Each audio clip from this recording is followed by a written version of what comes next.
Crown Prince जो कि रोजलेट के आगे भाग रहा था, उसने निंजा टेक्निक से अपनी बहुत ज्यादा कॉपीज बना ली थी। ओहो, ये नारुतो का शेडो क्लोन कहाँ से आ गया। और उसकी कॉपीज तो मुख्तलिफ डायरेक्शन में भाग रही थी। तो रोजलेट कहती है रुको तो सही, आखिर इनमें से असल क्राउन प्रिंस कौन सा है। और उसकी कॉपीज वहां से भाग रही थी। वो कहती है ओ नो, मैंने फिर से इसको घुमा दिया, पता नहीं मैं इसको जाके शो ऑफ कैसे करूंगी, अब मैं इसको पकड़ू कैसे।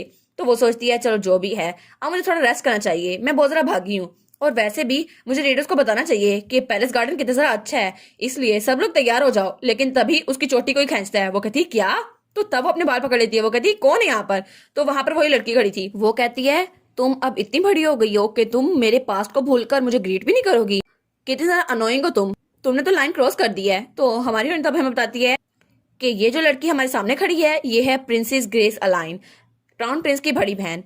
और वो सोचती है ये तो इतनी इनसिग्निफिकेंट थी कि मैंने नोटिस नहीं किया वो वहां पर खड़ी है, लेकिन बहुत अरसे बाद मिले प्रिंसेस। वो कहती है प्लीज मुझे माफ कीजिएगा योर हाइनेस, लेकिन मैं थोड़ी बिजी हूँ तो मैं चलती हूँ, इसलिए गुड बाय, स्टे सेफ। लेकिन तभी से वो दोबारा उसकी चोटी पकड़ लेती है। वो कहती है तुम बदतमीज। तो हमारी लड़की कहती है क्या, मेरे बाल खींचना बंद कर दो। तो तभी उसके आगे जैक और एस्टर जाते हैं। तो एस्टर कहता है आप ठीक तो है माय लेडी। तो जैक कहता है नहीं वो ठीक नहीं है। तो वो कहता है मैंने तुमसे पूछा, तुम जवाब क्यों दे रहे हो। वो कहता है तुमने सवाल तो पूछा था ना, कितना स्टूपिड सवाल था। तो क्राउन प्रिंसेस कहती है तुम्हें ये नहीं पता कि हाई रैंक किसका है, और तुम्हें तो बेसिक की बेसिक भी नहीं पता। और तभी उसके सामने उसका गार्ड आता है। तो तब वो तीनों एक दूसरे को देखने लग जाते हैं।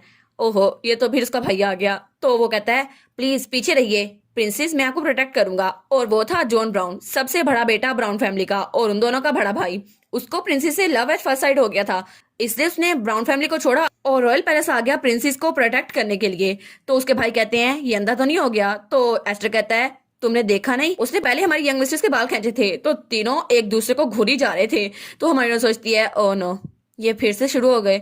और वो सोचती है चीज तो बहुत ज्यादा डेंजरस होने लग गई है। तो तभी जॉन अपनी तलवार निकालता है। वो सोचती है ब्राउन फैमिली रॉयल फैमिली के साथ जो काम कर रही है, इसकी वजह से उनको ब्लेड रखने की इजाजत है, लेकिन हमारी साइड पे तो कुछ भी नहीं है।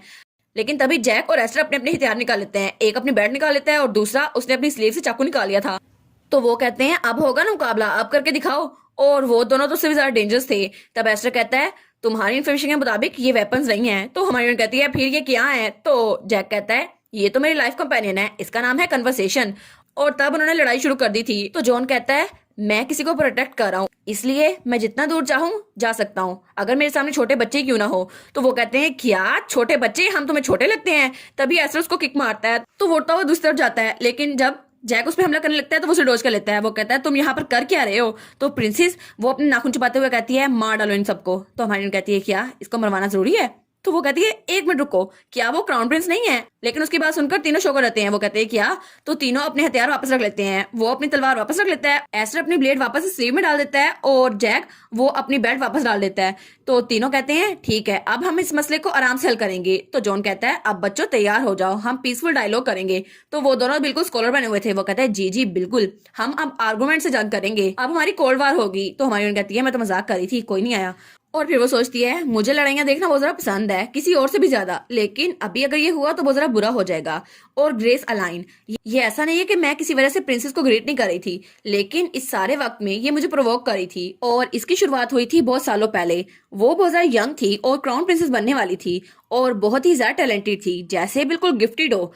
और उसकी पॉलिटिकल नॉलेज बहुत ही ज्यादा थी, वो बहुत ही ज्यादा अच्छी थी।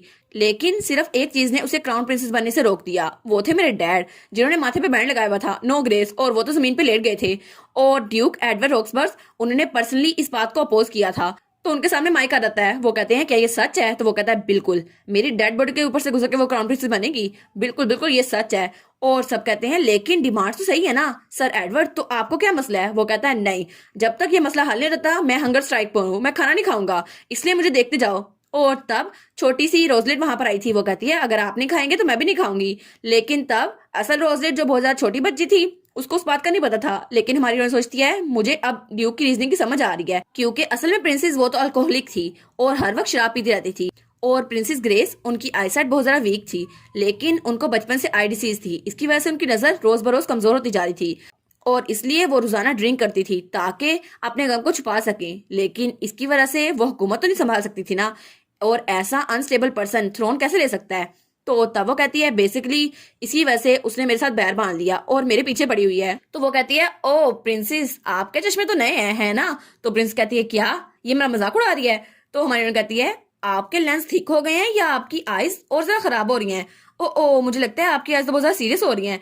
तो फिर वास्तव कहती है दूर से तो आपने मुझे देख लिया, ऐसा लगता है आपकी आईसाइट इतनी भी वीक नहीं है। और वो कहती है मुझे ये जानकर बहुत ज्यादा अच्छा लगा सच में। तो प्रिंसेस वो बहुत ज्यादा गुस्से में आई हुई थी और तभी वो हमारी हीरोइन के मुंह पर चांटा मार देती है।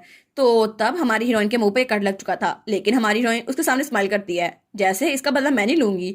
और तभी उसके सामने एस्टर और जैक आ जाते हैं और एस्टर उसके मुंह पर रुमाल लगता है। वो कहता है माय लेडी। तो प्रिंसेस कहती है तो ये लोग यहाँ पर हैं। तो फिर वो अपने गार्ड से कहती है चलो यहाँ से चले। तो जॉन कहता है क्या सच में तुम्हें इतनी दूर जाने की जरूरत थी?